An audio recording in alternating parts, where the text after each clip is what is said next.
This is Scott Kaplan and Crew Tonight. The very best from today's Scott Kaplan and Crew show on the mightier 1090 AM ESPN Radio. SoCal Sports Talk. Here's Scott Kaplan, Alex Padilla, and John Browner. Welcome back, everybody. Kaplan and Crew with just the crew today and all week. John Browner, Alex Padilla, Jason Lawhead filling in. Scott will be back next week. You can tweet at him. He's had his phone in his hand. Me and Browner know. If you miss him, let him know. If not, we're here with you guys from the 7 Mile Casino Studios. And boys, we just finished talking about the Chatlins and the fantasy football stuff and the challenge that we've laid down. And if you missed it, if you're listening on the radio, we did say 100 like challenge, get 100 likes before the show's over, and Browner will start a Chatlins Fantasy Football League. Very simple. I don't think it's that hard. I think it's going to get done. Really. It might already be done. I don't think it's already done, but maybe it will be. So Chatlins, like, create other accounts. Go like more. Switch accounts. I got like 6 YouTube accounts. Just go like them, all of them. So we'll talk to. You have 6 YouTube accounts? Well, there's like 4 different channels. I think that we have. Yeah. Not me. Oh, yeah, that's right. 4 or that's 5 right, different yeah. channels. Right. So yeah, me. I do have one of my own channels, but no, I don't have 6 Alex Padilla channels, and I'm watching some creeper stuff on YouTube. I was about to say, wait, Yeah. what? Why do you have 6 YouTube accounts? No, yeah. Huh? 6 channels that we run. All right, everybody. So last night the Padres beat the Giants 6-5 in San Francisco. Did you guys watch this? Did you guys watch the weirdness of this? The way the beginning of the game started at all? When it got to 5-0, I tapped out. I was like, God, they got this. Was Yeah, that before I or was after listening on. Go ahead. I was listening, but then I tapped out. Yeah, and then I saw the final. I saw like the 3 runs in the 8th. Just looking on my phone, I'm like, they're gonna lose this game. You guys obviously don't God. watch a lot of Padres baseball if you thought 5-0 was safe with this team. Yeah, True. I left knowing that they were in good hands when I walked away. See, what I've learned about my Padre fandom is when to walk away.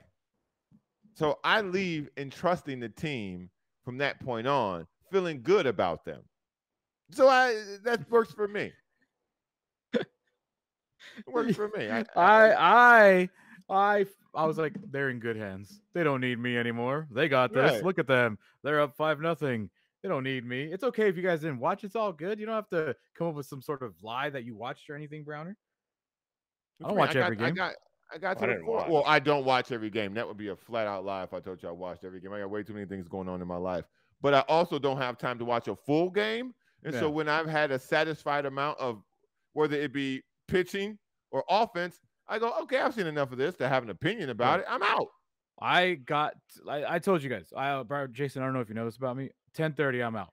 If the game's still going, I'm out. I don't know. Yikes. I don't know. I don't know what inning they were in at that point yesterday, but I was like, Keanu Reeves and Point Break. Vaya con Dios, dude. I'm going to sleep. That's all I got. That's all you get from me. That's it. So 10:30 and you're out no matter what. Yeah. Pretty much. Yeah. Wow. The dog has to do something. In any sport, in anything, like when you're like watching something that could be like an NFL game that could be going into the 4th quarter of Monday night or Sunday night game or a playoff game, or I don't think NFL's anything? ever gone that late ever before. Basketball. Well, I'm an East Coast guy. So I get confused sometimes about basketball only if I have to do my Lakers podcast after a game, and I hate those. Okay. I hate those 7:30 tip-offs, and I have to stay up to the end of the game and then podcast. I hate those. I don't like those at all. But no, pretty much 10:30. I'm out. That's hilarious. My 85-year-old mother stays up later than you to watch the end of a sporting event. She does. My mom will stay up. My mom will on the East Coast will stay up and watch the end of a college basketball game that'll roll into like 10:30 on the West Coast, like something out this way that'll roll into like 10:30 on the East Coast. I swear to God, my dad's in bed. My mom's watching college basketball. I've only been on the East Coast a few times not to watch sports, and I have watched sports. One of them, I think I was in the Super. No, I don't think I was in the Super Bowl in Atlanta, and the Lakers were still good, and they were taking on the Clippers, and it started at 10:30 at night over there. Yeah. And I was like, how the hell do people do this? Like, I don't know how many people are staying up for Lakers Clippers, but 10:30 at night, this game, and it's crazy because, sometimes that's things go super late on the East Coast. I mean, yeah, a championship game starts at 5:30 on the Pacific. That's 8:30 over there. The NBA finals start at after 9 p.m. So it starts at 6 here, so they can at least get the biggest audience they can that gets home from work and an NBA final game. You're watching an NBA final game at midnight on the East Coast on a weeknight. It was just as jarring. I was in Hawaii with San Diego State football. This is when I didn't work for them, but we had San Diego State on 1090, and I was the traveling engineer because that's how broke we were. But I got to take a trip to Hawaii with them, and it was during an NFL season. And dude, kickoff for NFL is like 7 a.m. Yeah, that's crazy. That's too early. No thanks. No, I do that for soccer. I do that for F1.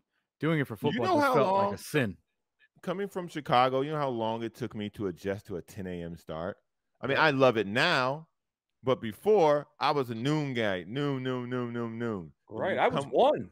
I'm a huge college fan. So when I first moved here, I had to get used to that 9 a.m. Ohio State game, which was a noon. I mean, that freaked me out that first year. I was like, dude, I can't get up and be watching college game day at 7 a.m. I used to love college game day and then watch the Buckeyes at noon, or if they were a 3:30 game, another Big Ten, whatever, a great game at noon. That freaked me out. But now I love it. After I've gotten used to it, I love getting up. I'm older now, so, and then you got it is funny when you watch college game day when the rare occasion that they come to like USC and it's pitch black outside when they start. Yeah. That is very jarring. It's You're 4 like, a.m. or 5 a.m. Yeah. I remember, I know you guys don't know this, but like they also have a pregame show for soccer, and they came out to the Coliseum. I think it was last year when Man United played Liverpool, and it was at 4:30 in the morning. The game started. They did their pregame show from the Coliseum like at 3 in the morning. It's crazy. 3 in the morning.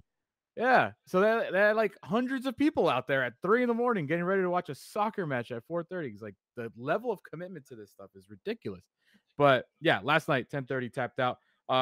Took a shower this morning and I was like, oh, I should probably check if the Padres won. Like I kind of forgot to check on that. They did win 6-5. So you guys missed the whole delay then. No. I see. This is the part I didn't fill you in on. Once I walk away from the television, I periodically check Twitter. Twitter is the best source to be updated on things. It's like the ESPN highlights only you need to see. You don't have to sit through the other stuff, because then I click in and I go, wait, the power's out. Who hit a 2-run home run? Oh, another 2 home run. Oh God, what's happening? Yeah. So this is what happened last night. I watch on pins and needles.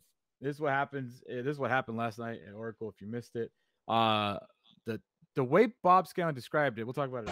Something was set on a timer. The timer probably wasn't set correctly, and so things are starting up a little bit late. So it's not an optical illusion. The lights actually haven't reached their full capacity yet, and so that's what we're waiting for at this point. So we got to wait for the timer. They can't jump start it, huh? Well, the timer didn't start on time, apparently. So they got a little late start on the timer, so we just got to wait it out at this point. Doesn't that timer have any concept of time?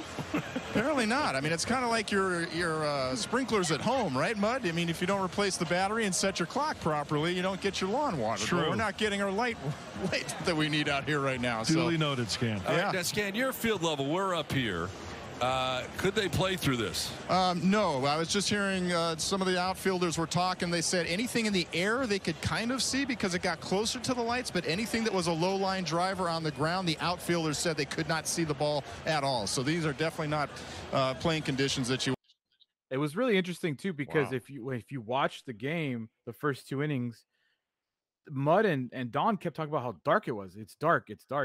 Like our cameras are lighting the screen for you, but it's dark as hell in here. Like you can't see anything. And they were taking pictures on their phones, and even the phones brighten up your photos. So they nobody could properly send out how dark it was, because technology has advanced so much that you want light in your photos. So like the cameras are giving you light that's not there. Your photos, everything was giving light that wasn't there. And so nobody at home could tell how dark it actually was.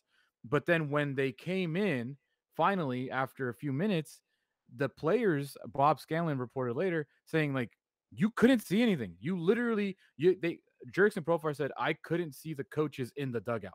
That's how dark it was.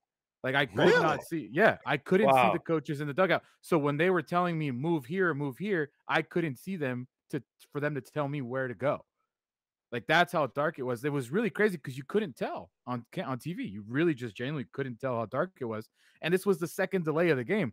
In the first inning, there was like some dribbler, and the umpire like tripped over his own ankle, and I think he broke his ankle. Let's address that. Let's address that. I've said on my show a couple of times that I share with Jason Lawhead, world famous comedian. It's time for robot umpires. Okay? Mm-hmm. If you're so fat and lazy, you can't even chase a pop-up behind home plate. It wasn't like some super athletic play that this guy had to make. These umps are so fat and so out of shape. The man tore his ankle up, standing up and trying to track a pop-up. And we're supposed to believe that they're in the best condition to judge a major sporting event? Come on, big boy. If anything, if you're a big fella, you can move on your feet, respect. That ain't this man. And that ain't a lot of these dudes. Have you seen Joe West? Have you seen one of his three chins? Right. This Joe ain't West good. Retired, thankfully. Well, there we go. I'm sure he probably fat somewhere complaining that something's a strike and it ain't. I just watching this poor man fall, just 100%, just solidifies what I've been saying. It's time for robot umpires. You already have the technology on the screen. We watch it every day. Look at this. Simple. Like what? Like wink. He slipped. Hell, he slipped. He did the James Brown splits. He slipped, man. Yeah. Look at him, just terrible. Looks like mall security going after a teenager that just like outran him at Hot Sam's or whatever it is. Somebody needs to put that to some music and have him keep doing the dip. Yakety Sax is that song. You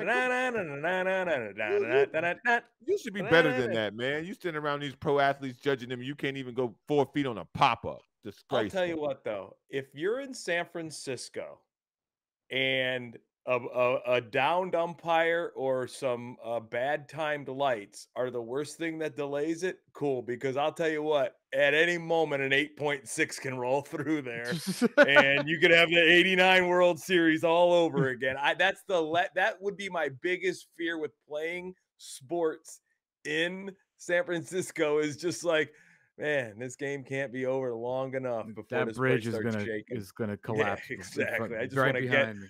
Yeah, I just want to get out of this 3-game series, without having to, have emergency airlifted out, right? So, hey, my two favorite things that happened during the delay was Mud and Don. They were filling for a while, right? Like they had to talk about what was happening in front of them. The umpires and both managers, they met at home plate, and then once they kind of went in the dugout, everybody kind of went in the clubhouse. Mud and Don were like, let's go to commercial then. What else do you want us to talk about here? And like they had no idea what to do. They're like, their producer wasn't telling them to go commercial. So Don's like, you know what? We're going to commercial. We'll be right back. And they just tossed a commercial. And then Twitter wars happened, boys. Twitter wars happened. Oh, this is great. San Francisco at NBCS Giants. The game is currently in delay due to the Oracle Park lights not functioning properly. With a response by at Petco Park, just going to leave this here at Oracle Park with the alt description reading, photo of bright stadium lights working correctly at Petco Park, America's #1 ballpark. Pew, pew, pew, pew, pew. Yeah, this league, man. This league. Now we got stadiums talking trash to each other. Shout out, man. Listen, if your lights go out, that's not a good look, man. A timer, really? I thought the whole timer, high school stadium light thing was long gone. It's like they got the clapper over there. You walk into the stadium. It's like having the jacuzzi. You roll the time back to like 60 minutes, and then it bubbles, and then all of a sudden it's like, ding. The timer, dude. Yeah, you got someone's got to get up and get out and then turn the dial again. You know what's a great function for a major league ballpark?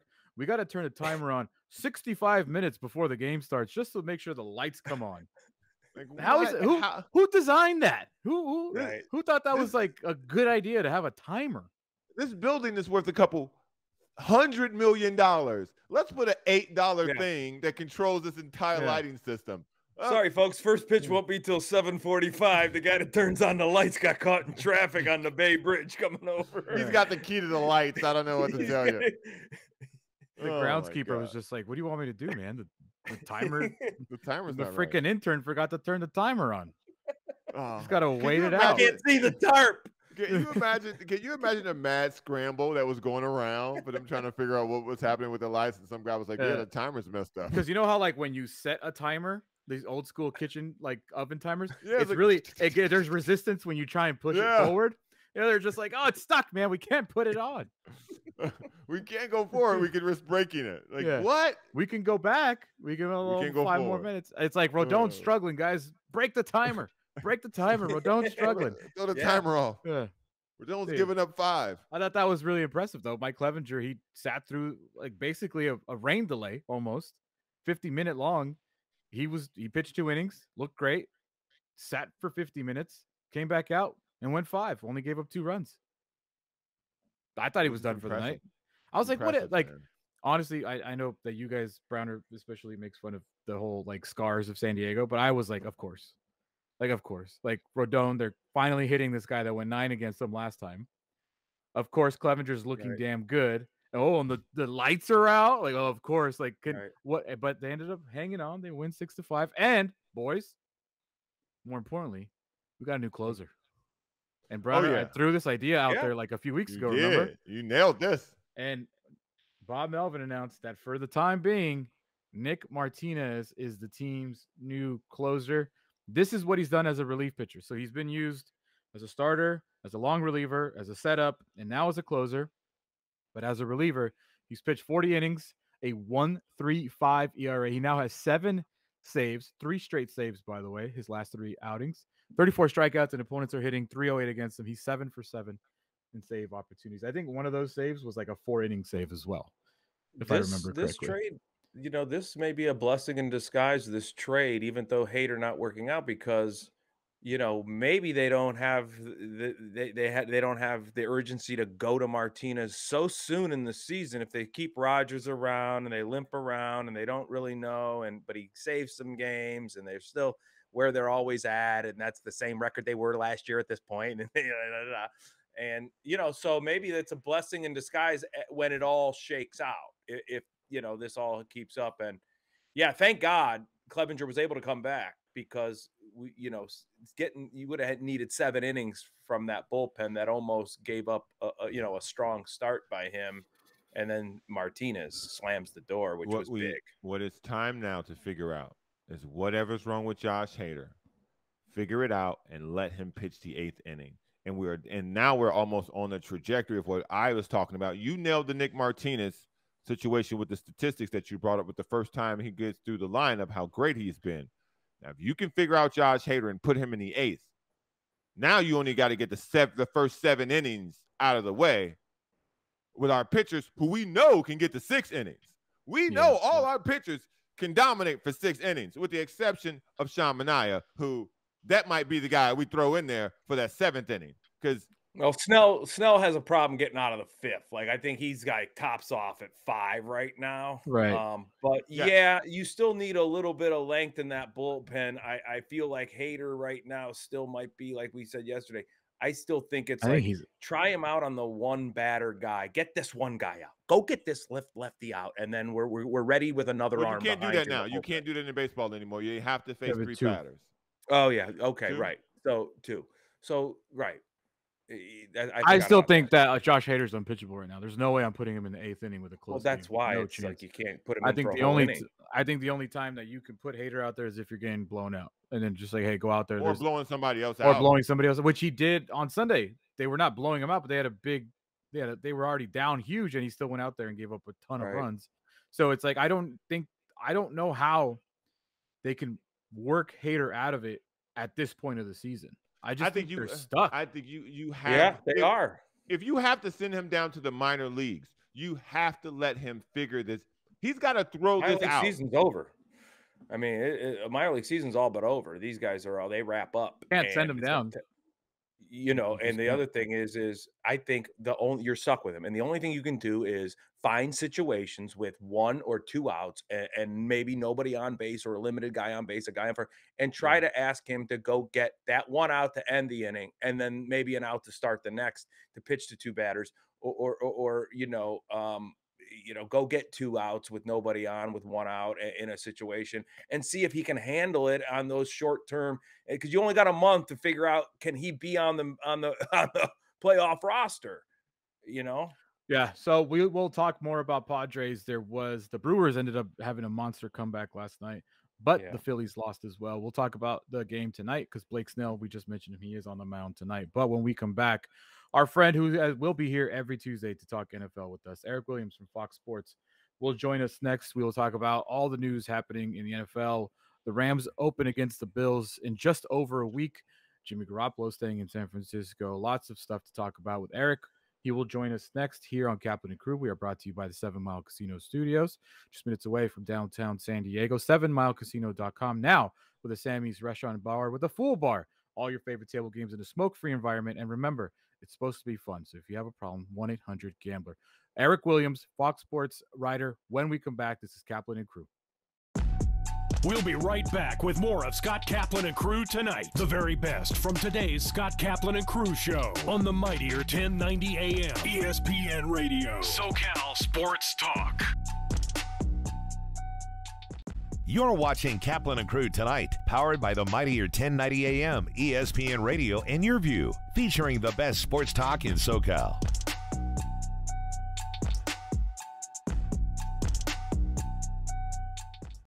Dominating the SoCal radio airwaves for over 20 years. Join Scott Kaplan, Alex Padilla, and John Browner for Kaplan and Crew every Monday through Friday, 3 to 6 p.m. only on the mightier 1090 ESPN Radio, SoCal Sports Talk, and the mightier1090.com.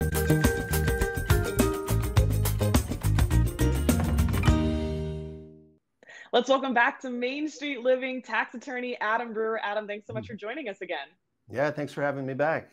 Now, it might seem weird that we're having you on because it's not necessarily tax season right now, but what are some things that viewers can do to get ahead of next tax season?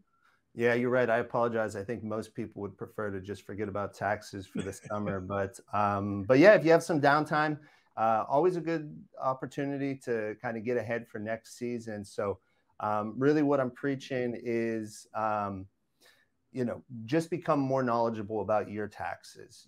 Everyone come tax season can benefit from having a little more knowledge and just being a little bit less stressed about the whole process of getting their taxes filed and getting them paid. All this information is available online, but it's really a mess. So it just gets back to my first point, just start with your own taxes. And then if you need to dig in on 1 or 2 issues, it's just a Google search away. Gotcha. Google search away. Now, let's just say someone is interested, like Danielle is interested in becoming more knowledgeable about her taxes. Like, how should someone like her get started? Yeah. So Danielle, you're interested. You should start with, your last year's tax return. So I'd say get out your last year's return. Form 1040s, going to be the first page there. And really look and see what lines are populated. And then, make sure you understand those roles. So if you have dividend income and you see, what's a qualified dividend, go in and figure it out. Likewise, if you see anything that's missing. So, a lot of taxpayers now are paying a ton in student loan interest.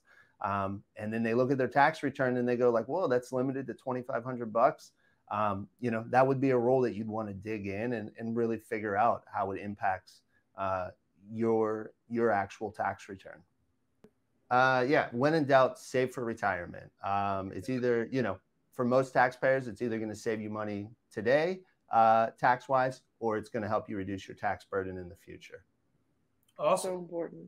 Thank you. Thank you so much, Adam. We appreciate you. Yeah, thank you.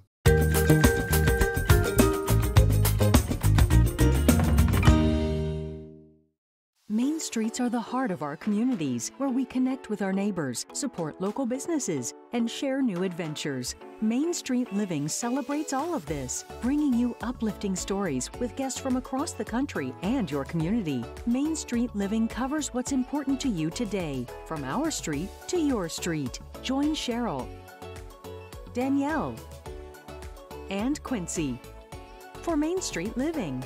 Mondays at 9 on YourView. Welcome back. This is Scott Kaplan and Crew Tonight. The very best from today's Scott Kaplan and Crew show on the mightier 1090 AM ESPN Radio. SoCal Sports Talk. Here's Scott Kaplan, John Browner, and Alex Padilla. Back, everybody. This is Kaplan and Crew with just the crew today. John Browner, myself, Alex Padilla, and Jason Long filling in this week. For Scott, he will be back next week when we are all back after the extended holiday weekend. I'll be in Vegas. I don't know what these two guys are doing, but I'm sure we'll have plenty of time to talk about it later today. Joining us right now, and I'm actually very thankful he agreed to do it last night. He's going to join us every Tuesday during football season, which is going to be fantastic. Everybody loves this guy. Reporter, writer for Fox Sports, Eric Williams, joining us. Eric, thanks, man. How are you? Hey, thanks for having me. I appreciate the opportunity to get on and talk football. I'm doing great. You know, we got a little over a week before the first game, Rams, Bills, and SoFi. So, I'm ready to get started. Before we jump into football, last time we spoke with you, we had a little summer break. There was no football to really talk about. But last time we spoke with you, you were on a plant-based diet. And we told you our boy Jason over here was like basically an influencer in the plant-based community on Instagram. He's plant-based over here. Are you still plant-based? Do you need tips? Jason's got you. I needed to expand a little bit. So I am eating some chicken and turkey along with the plant-based stuff. No red meat. But that's kind of worked for me so far. Okay. How long did you go plant-based? I think I did a week. Yeah. That's funny. A week longer than you need to. You know what? If you're still introducing a lot of plant-based meals into your diet, then you are doing well. And there's nothing, actually there's a lot of reasons to be that, what they call, it's the worst word ever, but they call it flexitarian. And isn't that awful? That's what they're calling. That's what they're calling some people that are mainly sticking to a plant-based diet, but then going out and getting some animal protein on a certain amount of, meals. So flexitarian. That's what. Talk about making words up. Believe me, I didn't come up with that. That is not a flex if you're not eating bacon. That's fine. I'm not eating bacon. Oh! My fiance went to Sprouts grocery shop here. She showed up with like real strips of bacon from the butcher. Oh, dude, I crushed it this morning. Crushed it. What do you miss the most? What do you miss the most? I think I miss the burgers the most. But I've had some of those Impossible burgers. I had like a plant-based sausage that was pretty good. I'm just I'm exploring and trying to figure it all out. It's been fun. So you're not dabbling in seafood either. You're not doing salmon. You're not doing definitely. I like salmon. I mean, I'm from the Seattle area, so obviously we like our seafood up there, and I definitely doing salmon, cod, those kind of things. Listen, I just want to say, as a selfish person, thank you for adding, like actual food into your life, because I feel like now you're going to be happier as we talk to you every Tuesday.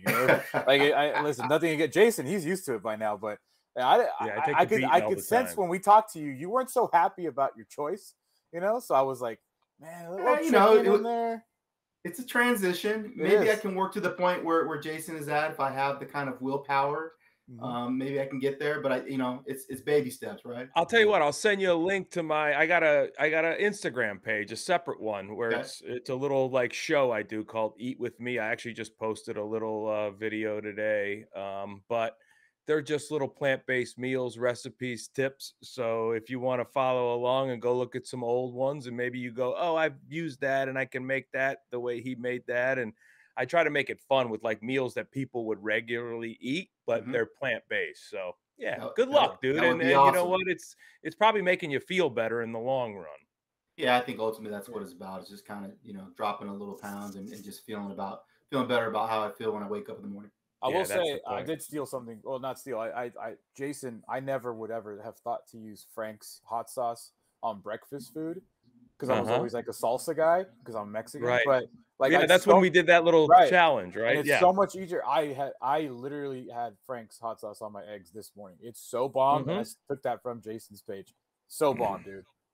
Browner, you can make that face all you want. Listen, McDonald's don't need hot sauce, dude. So Listen, look. I'm not in here judging people on their choices. Please don't judge me on mine, brother. No, I'm not judging you on yours. Shout out to Burger King. Shout out to McDonald's. Shout out to Taco Bell. They do breakfast now. I'm not a fan of it, but they do breakfast. Shout out to Wendy's. Nothing better than a croissant sandwich from Burger King. Okay, there's nothing better than a breakfast burger from Carl's Jr. Don't do that to me. All I said was they didn't need Frank's hot sauce. I mean, maybe it might make it a little better. You know, I don't like hot sauce on anything. I'm not a hot sauce guy. Yeah, I know. All right, well, Eric, good luck. And now let's focus on to what we're here to talk about, I guess, which is football. It's not a week away, which is weird, right? There is no more fourth preseason game. So there is no football this weekend. There is football Thursday night. That is where the defending Super Bowl champion, the Rams, will host the Buffalo Bills, who are in the news for all the wrong reasons. But I think they will likely, by the time Thursday comes around, kind of sweep that story out the rug, I think, because they just cut Matt Araiza. But let's talk about let's start with the Rams. You went to a couple training camps. You've been around practice. You've talked to the players. Is Matt Stafford actually healthy? And just a general outlook on what you think the Rams are going to look like this offseason or this season. I think starting with Stafford first, he's as healthy as a 34-year-old quarterback that's been in the league as long as he can be. You know, obviously he's dealing with a little bit of tendonitis in his elbow of his throwing arm. They managed that during the offseason. He didn't throw at all. And then they just kind of limited his reps during training camp. I was able to watch him a couple times throw, and he looked like Matthew Stafford. The ball was coming out hot. He was accurate. He didn't seem like he was wincing in pain after he delivered the football. Matthew's a tough guy. He's played through injuries before. I expect that he'll do that again. But I think it's also something worth monitoring when you talk about somebody his age and how many throws he's made over the lifetime of his career that he's been in the league. And then, you know, the backup position, you're talking about, you know, John Walford or Bryce Perkins. I mean, they're not winning the Super Bowl with those two guys. So Matthew has to stay healthy for these guys to have a chance to repeat, which would be the first time in 18 years that a team did that. You have to go back to the Patriots for that to happen. Yeah, when was that? Was it 2003, 2004? Wow. I know it's 18 years ago. I'm just 2004, 2005. 2004, 2005. Okay. Wow. So yeah, back then, that's a long time ago. Yeah. So obviously it's hard to do for teams to kind of stay healthy and have everything kind of break the right way for another straight season is hard to do. But I think these guys have a chance to do it because of the moves they made, getting Bobby Wagner in free agency to come in and kind of be a defensive leader with Von Miller gone, getting Allen Robinson as their number 2 because they don't have Odell and they traded Robert Woods. Van Jefferson's dealing with an injury, so their number 3 receiver is probably not going to be available for that opening game against the Bills. You just wonder, are they going to be able to play offensively like they did a year ago, and defensively, are they going to be able to get off the field without Von Miller being there to kind of be that second guy coming off the edge? So they're going to have to kind of do it by committee and blitzing more so than having Miller out there and just getting a 4-man rush. So you obviously have heard the news about what happened with Matt Araiza. The Buffalo Bills organization basically stomped that out as quick as they possibly could, which leads me to, I need an expert's opinion on this. What position will they have allowed that behavior with? Because obviously he was easy to let go because he was a punter and he wasn't a top draft pick. At what position would that level of scrutiny be absorbed by the organization without cutting someone? Well, I think all you have to do is look at Cleveland and what's going on with Deshaun. It's kind of obvious. I mean, it's not apples to apples, but it is, sexual misconduct allegations when you look at what happened with Deshaun, and they gave him $230 million and said we're good, and he's going to be suspended 11 games, and they're going to wait it out. So that just kind of lets you know everything you need to know. Quarterback versus punter, which is a fungible position. You can find those guys all over the place. Obviously, Matt was a really good punter. It's the reason he got drafted in the 6th round. But really, you talk about day 3 picks, there's really no, in terms of personnel guys looking at it, there's no real difference between a 6th-round pick and an undrafted rookie free agent when you're talking about valuation and those guys battling for a roster spot, because the amount of money that you give a guy that's drafted in day 3 isn't a lot in terms of getting rid of him and moving him on, and that's why they move so quickly. I don't know if you guys agree, but I think there's a big difference too. And hold on, wait. Did you're a Southern California guy. Did you hear anything about this before the draft? No, I didn't, and I wasn't really, out there searching and looking for that. I mean, if I was covering the San Diego State Aztecs, I might have been, looking more closely into what was going on there. Or if you're an education reporter, it's kind of on your beat and you're talking to sources and looking at that. But I'm not really doing background checks on punters. I did go out and watch Matt punt. I think maybe in March or maybe early April, just before the draft, went out and watched him punt, talked to him. But I didn't even really think about connecting him to what was happening at San Diego State in terms of those allegations, maybe until after the fact, after I talked to him. So, due process, you're innocent until proven guilty. Let's see how it plays out. Obviously, the victim has made her statement through her attorney, and the family has now made a statement. So now you just kind of have to wait and see, how it plays out through the legal process. Right. And that statement from a 17-year-old girl was much more in-depth and powerful than the multiple statements from several women that were either licensed or unlicensed. And when you look at that, I think it was an easy call. Even if he was a quarterback that was taken in the 2nd round, I think when you look at that part of it, a team can sit there and hold their cards for a minute and go, who are these women? Where did these, what are these stories coming out? Who are these women? What are they? But when the statement and description of a 17-year-old girl and then the multiple, people involved, I mean, that is a dateline, and I think that's where the big difference lies in at least the, holding your cards with a guy like Watson, who's claiming his innocence, and then maybe there's some inconsistencies or there's at least some holes that you can try to poke if you're the other side, if you're the Watson side. Whereas this is very, and the Bills are lucky in a sense that they're done. They walk away, and now this is all on SDSU coaches, ADs, and everybody else. That's where the story goes from here. In Ariza. Yeah, I mean, I agree with you, but again, I mean, you're talking about a different level of player, when you compare a rookie coming to the league versus a known commodity that plays the most important position, not only in the NFL, but perhaps in all of sports. And so the ability to find a guy like Deshaun Watson is much different than the ability to go out and find somebody like Matt Ariza. No doubt. And that goes into the calculations of teams when they make decisions. Well, I'm not trying to connect the two stories, but speaking of punishments, what did the Rams do to Aaron Donald? That was handled in-house. Yeah. That was not divulged by McVay, to no surprise. Yeah. I mean, as a guy that's covered the league more than a decade, I don't know how many of those I've seen at practice where it just gets crazy. Guys are throwing punches. This is between your own teammates where guys are swinging helmets at each other. I mean, that's not, I don't want to say it's common, but it's not uncommon for that to take place.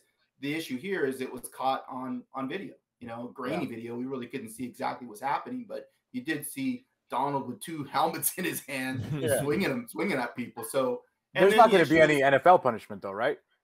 Well, according to the league, they don't have any jurisdiction over those joint practices. That those are handled by the teams themselves because they're the ones that are setting them up.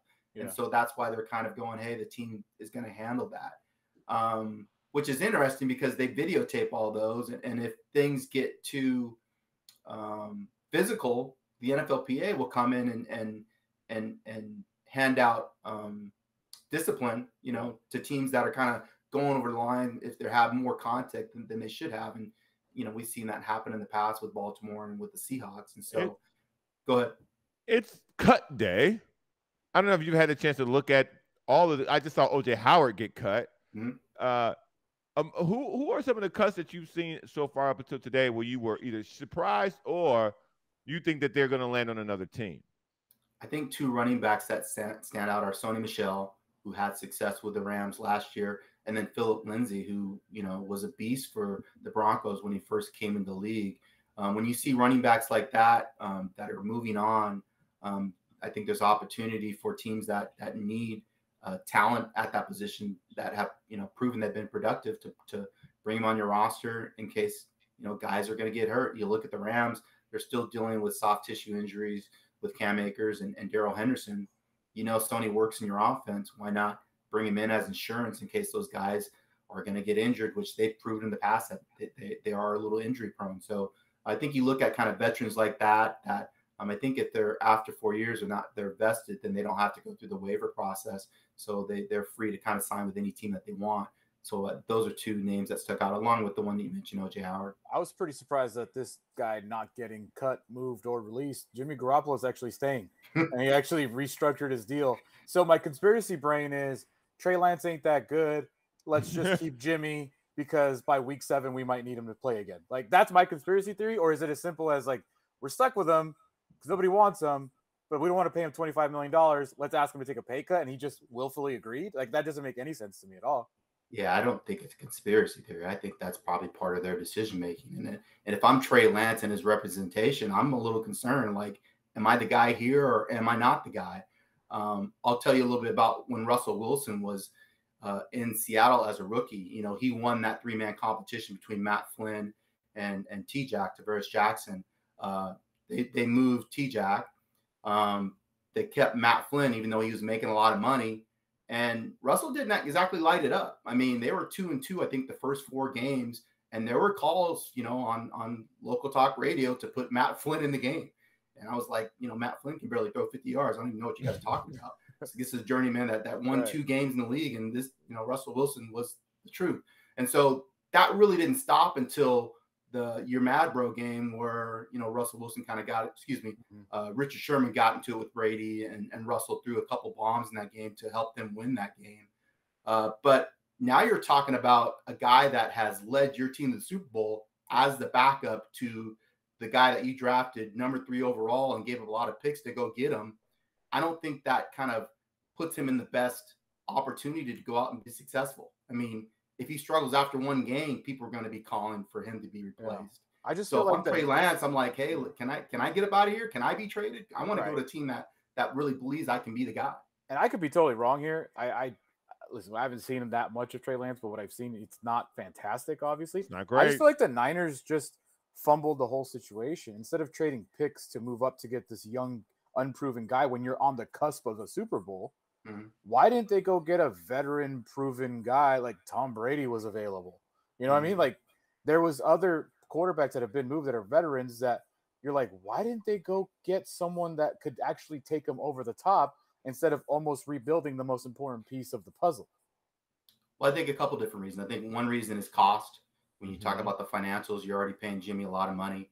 And the other thing is they want to kind of follow that roadmap that, you know, the Chiefs use with Patrick Mahomes or other teams that have gotten, you know, good quarterbacks on rookie deals, and then you can kind of build around them. I think that was kind of the plan. You know, now you can go ahead and sign your other veteran players to bigger deals because you have a young quarterback on a rookie deal.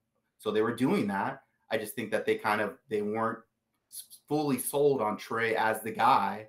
And then Jimmy didn't really have a whole lot of value on the trade market because he was injured. And so everything just kind of worked for him to be there. Jimmy's really comfortable there. They love him in the locker room. He's still rehabbing from a shoulder injury. I don't know if people talk about that enough, but I don't know if he's 100% healthy to really go out there and play. And so Jimmy realized that was the best place for him. He could make the most money, and you could kind of kick that can down the road in terms of him being traded. Yeah. He's still on the roster. But if you're Trey, I'm not happy at all. Like, I'm supposed to be the guy. You've been telling me that for 2 years.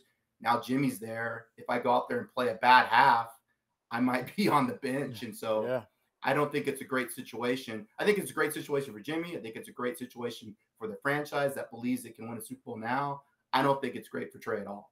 I think what you said is perfect right there at the end. It's a great situation for the 49ers. It's a great situation for Jimmy Garoppolo. Because when I saw this break, I went, that's the smartest move that both those two people could have possibly done. But when you look at the Trey Lance situation, see, I see it a little bit different. I see it as he should have all the confidence in the world, because look what they did to this guy who took them to the Super Bowl for me. So, yeah, he can hang around. You can, yeah, bro, you can kick it. It ain't your house no more. Enjoy that no trade clause. Right. You can get the no trades all you want. You ain't getting these snaps, these first team snaps. These me now. Well, Brown, I mean, they do have a nice little schedule to start it, so you could be right. You know, they play Chicago week 1. Yeah, but okay. I knew you was gonna do that. I knew you was gonna do that. Here's your problem. But tell me this, Browner. If he goes 11 for 20, throws 2 picks, and they lose to Chicago, you're not telling me that they're not going to want to move to Jimmy Garoppolo week 2. I mean, that to me is a real situation. Just because there's only 17 of these Seattle games, week 2, and what's that? Seattle week 2. Yeah. So. Okay. That they should be 2-0. So if they're 0-2, I mean, wait a minute. Final word, Browner. You got 30 seconds. Eric, last year, Justin Fields' best game came against the San Francisco 49ers fully healthy. I'm expecting, after what I saw preseason week 3, that Justin Fields is going to light the 49ers up again and Trey Lance is going to stank it up. That's just my personal opinion. He's going to kill Seattle, and that's going to even the boat. Okay. Well, that's why they play the games. That is why they play. I love the tone of, okay. Eric Williams, reporter, writer for Fox Sports. We're going to talk to you every Tuesday. Eric, always a pleasure to talk to you. Thank you so much for the time. Enjoy your flexitarian diet. We will talk to you next week. CaptainCrew.com. We'll be right back. Hunger is a year-round problem. The San Diego Food Bank and our North County Food Bank chapter provide food assistance at locations throughout the county. We need your help. Host a food drive, volunteer, or donate online. Thank you for making a difference. You're watching Kaplan and Crew tonight, powered by the mightier 1090 AM, ESPN Radio, and Your View, featuring the best sports talk in SoCal.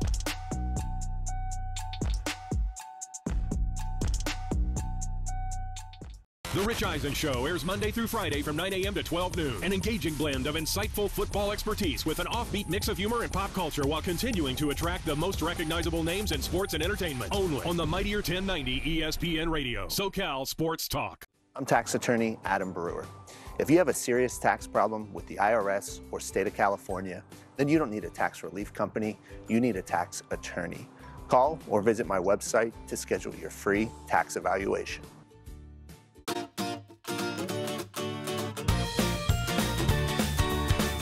Please welcome 4 of the 5 San Diego County Teachers of the Year from the 2021-2022 school year. From Central Elementary School, Laura Reyes. From Westville High School, Tiffany Jokers. From San Jose Elementary School, Jacqueline Jordan. And from St. Joe Chavez Middle School, Todd Sanders. Teachers, please deliver the pitch. San Diego County Teachers of the Year with their honorary pitch.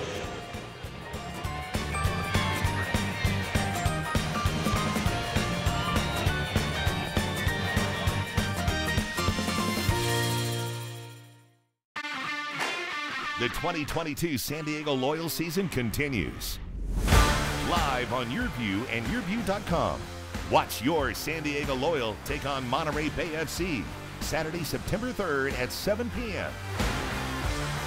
Support the San Diego Loyal as they continue their bid for the 2022 USL Championship. Monterey Bay FC versus the San Diego Loyal, Saturday at 7 on Your View.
Listen to the Mike Greenberg Show, 7 to 9 a.m. Pacific, Monday through Friday. Greeny brings his unmatched depth of sports knowledge, fun, and entertainment back to ESPN on a daily basis. The Mightier 1090 ESPN Radio, SoCal Sports Talk, and the Mightier1090.com.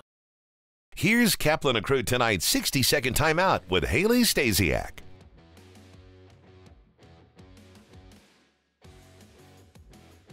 Let's go ahead and take a look at your San Diego Padres baseball updates. The Padres bounced back on Monday night against the Giants, getting the win 6-5. Brandon Drury had 3 RBI in the win. Drury went 2 for 4 with a home run in the first inning. Mike Clevenger went 5 innings, allowing 2 runs on 5 hits with 3 strikeouts. The Padres are in the thick of the wild card race, sitting in the top with Atlanta and Philly. With their new additions from the trade deadline still heating up, they'll be looking to make every game count to stay in the race. The Padres take on the Giants again tonight. They'll wrap up the series tomorrow afternoon and then head to LA for the weekend against the Dodgers. That's your 60-second timeout. Now back to more Kaplan and Crew tonight. Kaplan and Crew tonight's 60-second timeout is presented by Your View.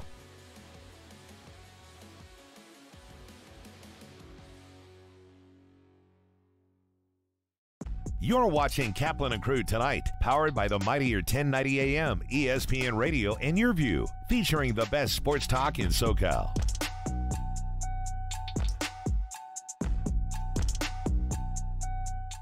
What's going on to all the great friends that watch the show on television here on Cox Your View? What you're about to see will never be heard on radio, won't be seen on YouTube, no audio podcast. This is just for you here on Cox Your View.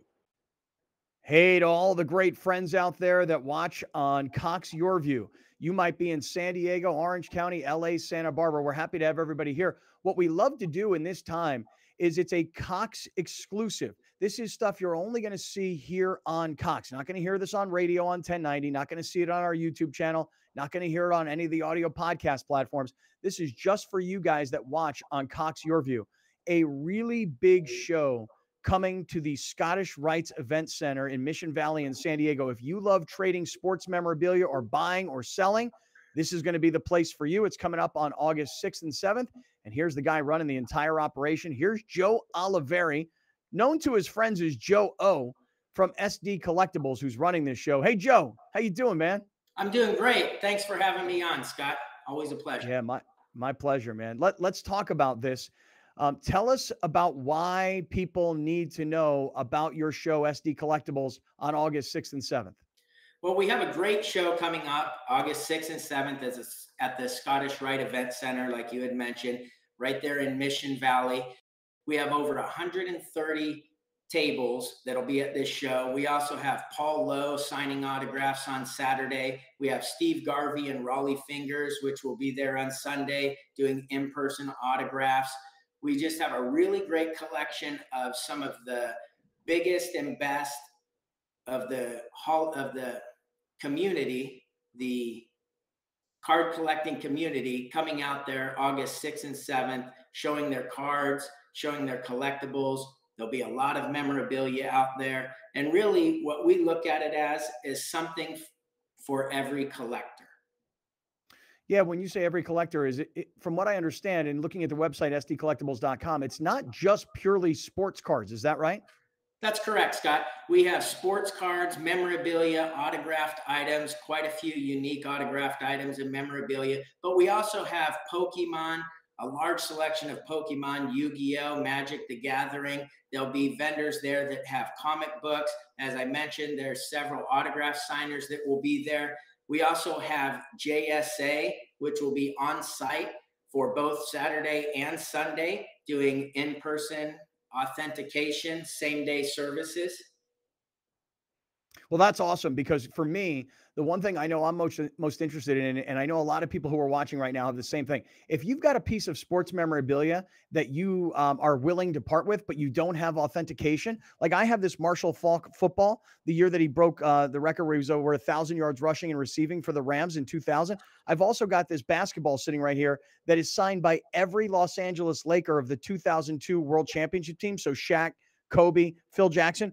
I don't really honestly know if they're authentic. I think they are. It's just I don't have the paperwork. So I can bring this stuff to your show and get it authenticated on site. Is that right? That's correct. You can bring your autographed items, whether it's memorabilia such as those basketballs, footballs, baseballs, bats, cards, photos. You can bring them right to the show Saturday or Sunday. Stop by the JSA booth. Chris would be happy to help you there. He'll be on site with his team, and they can authenticate different items that you have that have autographs so that you can find out, one, if it's real, and two, it just gives it that much more value when it is authenticated. What if I get it authenticated and I want to sell it? Is there a way for a private person like myself?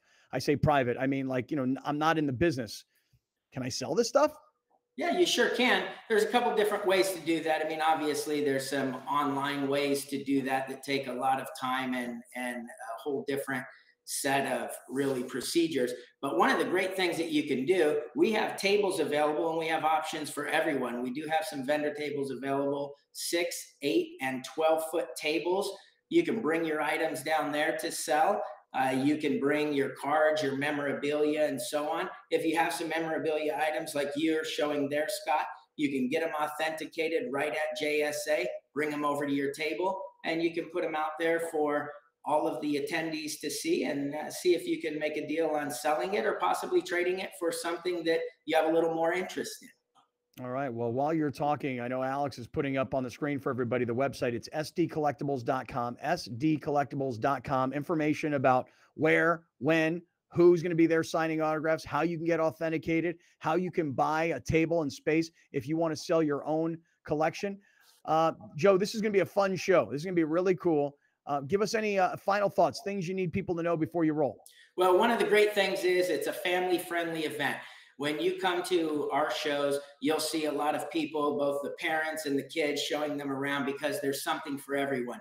There's bargain boxes of cards that are anywhere from 50 cents to $1 up. And then if you're one of those bigger collectors that likes to find those unique cards, maybe those graded cards, those Gem Mint 10, there's going to be thousands and thousands of those on display, as well as what's called the trading card game, the TCG, with Pokemon, Yu-Gi-Oh, Magic, and so on, comic books, as I mentioned, autographed memorabilia and such. If I could give a special thank you to some of those in our community that have helped support our event. Stacked Packs, big supporter and sponsor of our event. Poke Familia, J-Lo Collectibles, SD Sportsmem, and OC Dugout. Those folks really helped support our event, and they'll be at the show. So if you have an opportunity to come out and attend, come by and say hello to those folks that have vendor tables set up. Joe, it sounds like it's going to be a great event on August 6th and 7th. The website is SD Collectibles, and we'll see you down there. Thanks, Joe. Thank you. Locally owned and operated, not some bland, uninspired, corporate, cookie-cutter radio station crap. We simply say to those stations, Q. The mightier 1090 ESPN Radio, SoCal Sports Talk. Hunger is a year-round problem. The San Diego Food Bank and our North County Food Bank chapter provide food assistance at locations throughout the county. We need your help. Host a food drive, volunteer, or donate online. Thank you for making a difference.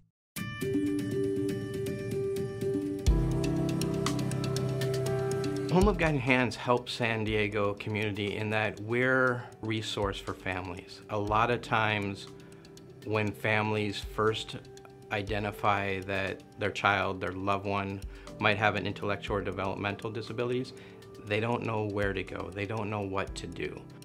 And we're here to help guide people through that process, to show them what a thriving life their loved one can have. It's a passion I share, having a daughter with a disability. I really love the place that I live at. Because of Home of Guiding Hands, I was able to move out of my parents' house and into a beautiful home that I love living in. And so if you have an independent living service coordinator, they will help you learn more about being independent, and they help guide you through different things. They've helped me with lots of encouragement and love. They've also given me an ILS worker who is an amazing person, and I love her so much. She's great. I could tell you the first, I think, week or so, I wasn't feeling very confident in myself. the first couple of nights I was like, oh, this is scary. But I look back on it now and I'm like, this is so easy.